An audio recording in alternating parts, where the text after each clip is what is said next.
हाइदी। पाठक को count of मोंते क्रिस्तो के नए या कहें पुराने परिचित स्मरण होंगे जो रू मेस्ले में रहते थे। मैक्सिमिलियन, जूली और इमैनुएल। इस भेंट के सुख की प्रत्याशा उन कुछ आनंदमय क्षणों की और उस दिव्य प्रकाश की जो उस नरक में प्रवेश करने वाला था जिसमें उसने रहने का चुनाव किया था। विलेफोर के ओझल होते ही काउंट के चेहरे पर पूर्ण शांति की एक झलक फैला गई। और अली, जो घंटी की आवाज पर तुरंत आया था, उसके चेहरे पर ऐसी असामान्य प्रसन्नता देखकर जैसे अपने स्वामी के चारों ओर मंडराते सुखद विचारों को डराकर भगा न दे, सांस रोके हुए दबे पांव बाहर निकल गया। दोपहर का समय था। काउंट ने हाइदी से मिलने के लिए समय निर्धारित किया था। ऐसा प्रतीत होता था कि इतनी गहराई से आहत आत्मा में आनंद एक साथ प्रवेश नहीं कर सकता, बल्कि उसे कोमल भावनाओं के लिए स्वयं को तैयार करना पड़ता है, जैसे अन्य आत्माओं को उग्र भावनाओं के लिए तैयार होना पड़ता है। युवा यूनानी स्त्री, जैसा कि कहा जा चुका है, काउंट के कक्षों से पूर्णतः पृथक एक आवास में रहती थी। वह पूरी तरह से पूर्वी शैली में सुसज्जित था, अर्थात फर्श मोटे तुर्की कालीनों से ढके थे, दीवारों पर जरीदार पर्दे टंगे थे और प्रत्येक कक्ष में चारों ओर एक चौड़ा दीवान चलता था जिस पर तकियों का ढेर लगा रहता था, जिन्हें उपयोग करने वाले अपनी इच्छा के अनुसार सजा सकते थे। हाइदी के पास 3 फ्रांसीसी दासियां और एक यूनानी दासी थी।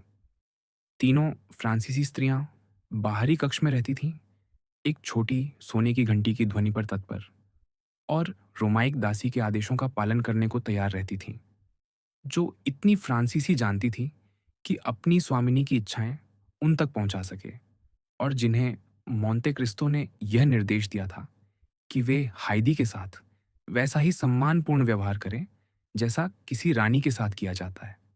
स्वयं युवती अपने आवास के सबसे दूरस्थ कक्ष में थी। वह एक प्रकार का गोल बुद्वार था जो केवल ऊपर से प्रकाशित होता था और जिसमें दिन का प्रकाश गुलाबी कांच की पट्टियों से होकर ही प्रवेश करता था। वह नीले साटन के सोने की किनारी वाले गद्दों पर लेटी हुई थी, दीवान पर आधी पीछे की ओर झुकी हुई। उसका सिर दाहिनी बांह की कोमल वक्रता में टिका था, जबकि बायां हाथ हुक्के की लचीली नली में लगे मूंगे के मुंह पत्ते को होंठों से लगाए हुए था, जिससे उसकी सौम्य श्वास धुआं खींचती थी और उसे बेंजॉइन के जल से होकर गुजरने को बाध्य करती थी, ताकि कोई भी कण बिना सुगंध के उसके मुख तक न पहुंचे। उसकी यह मुद्रा, जो पूर्व की स्त्री के लिए पूर्णतः स्वाभाविक थी, किसी फ्रांसीसी स्त्री में शायद कुछ बनावटी चंचलता का आभास देती। उसका वस्त्र एपीरुस की स्त्री का था, सफेद साटन की पतलून जिन पर गुलाबी फूल खड़े थे और जिनसे बालक सदृश पांव झलकते थे, मानो पेरियन संगमरमर से तराशे गए हों। बस इतना अंतर था कि वे 2 नन्ही चप्पलों से खेल रहे थे, जिन पर सोने के धागे और मोती जड़े थे और जिनकी नोकें मुड़ी हुई थीं। नीली और सफेद धारियों वाला एक जैकेट, जिसकी बाहें चौड़ी और चिड़ी हुई थीं, सोने के बटन छिद्र और मोती के बटन थे, और अंत में एक प्रकार का अंगिया जो हृदय के ऊपर से नीची कटी हुई थी, जिससे गर्दन और वक्ष का ऊपरी भाग खुला रहता था और जिसे स्तनों पर 3 हीरे के बटनों से बंद किया गया था। इस अंगिया का निचला भाग और पतलून का ऊपरी भाग उन चमकीले रंगों वाली कमर पट्टियों में से एक से ढका था, जिनकी लंबी रेशमी झालरें होती हैं और जिन्हें हमारी सुसंस्कृत पेरिसी महिलाएं इतना सराहती हैं। उसके सिर पर एक छोटी सोने की टोपी थी, जिस पर मोती जड़े थे और जो एक ओर झुकी हुई थी, और उसी ओर जहां वह झुकी थी, उसके इतने काले बालों में से, जो नीले से प्रतीत होते थे, बैंगनी रंग का एक सुंदर गुलाब झांक रहा था।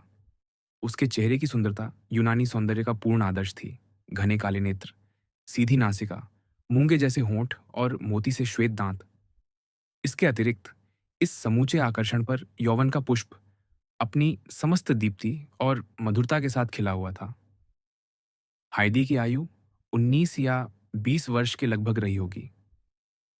मोंते क्रिस्तो ने यूनानी दासी को बुलाया और उससे कहा कि वह हाइदी से उसके भीतर आने की अनुमति पूछे।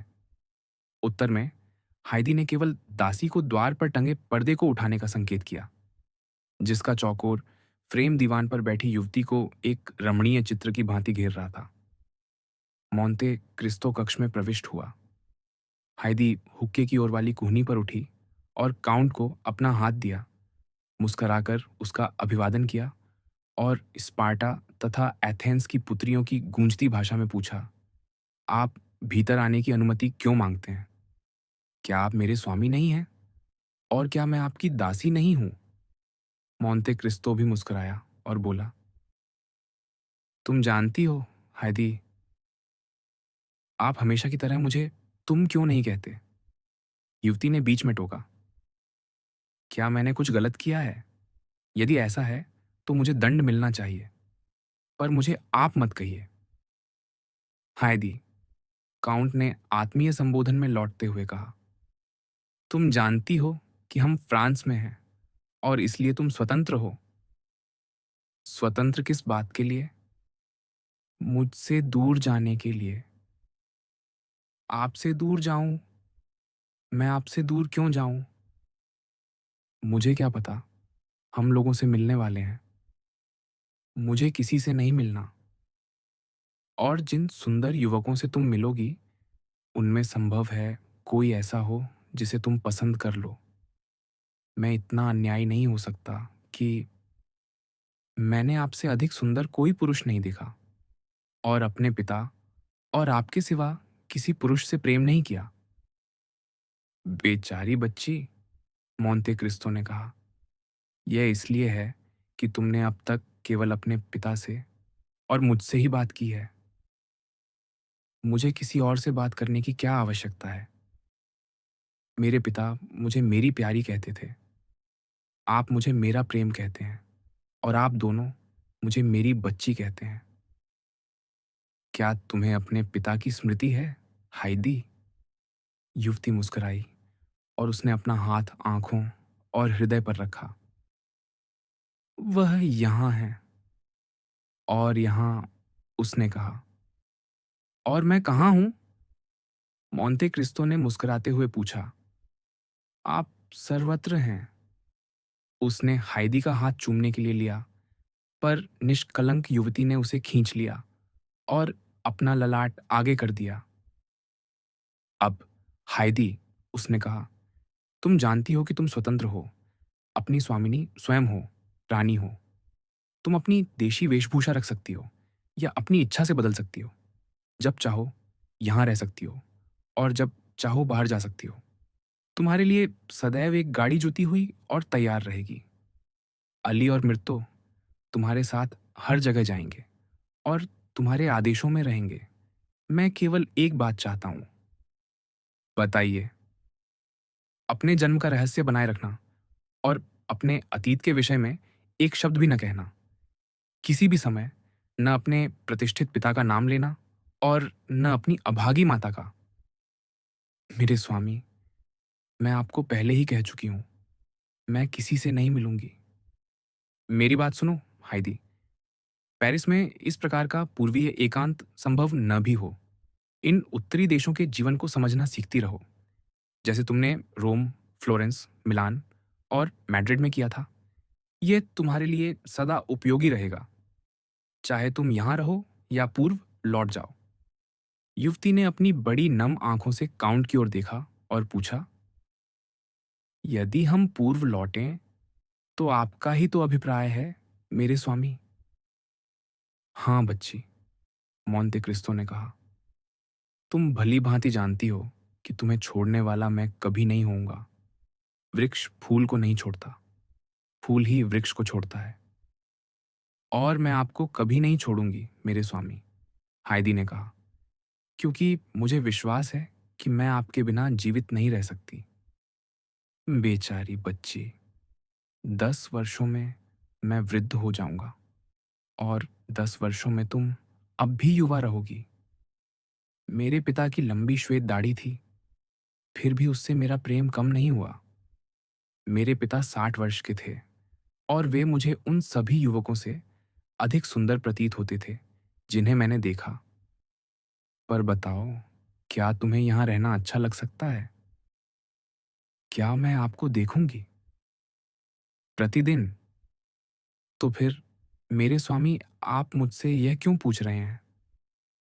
मुझे भय है कि कहीं तुम्हें ऊब न हो जाए। नहीं स्वामी, क्योंकि प्रातः मैं यह सोचती रहूंगी कि आप आएंगे और सायंकाल आपके आगमन को स्मरण करूंगी। फिर भी जब मैं अकेली होती हूँ, मेरे पास अद्भुत स्मृतियां होती हैं।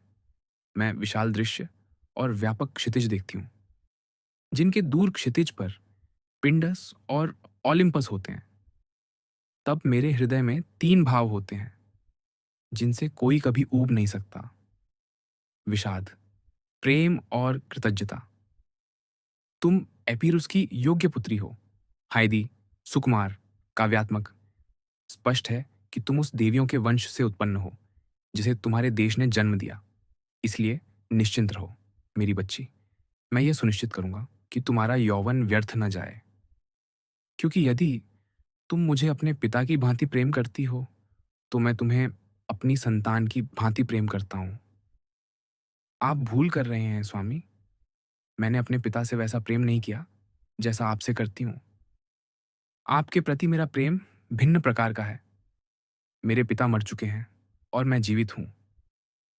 पर यदि आप मर जाएं, तो मैं भी मर जाऊंगी। काउंट ने गहन कोमलता की मुस्कान के साथ युवती की ओर अपना हाथ बढ़ाया और उसने अपनी आदत के अनुसार उसे चूम लिया। इस प्रकार मोरेल और उसके परिवार के साथ होने वाली भेंट के लिए स्वयं को तैयार करके काउंट बाहर निकला और पिंडार की ये पंक्तियां बुदबुदाता गया: यौवन एक पुष्प है जिसका फल प्रेम है। धन्य है वो माली जो उसे धीरे धीरे पकते देखकर तोड़ता है। जैसा उसने आदेश दिया था, गाड़ी तैयार थी। वह उसमें बैठा और घोड़े अपनी आदत के अनुसार सरपट दौड़ पड़े।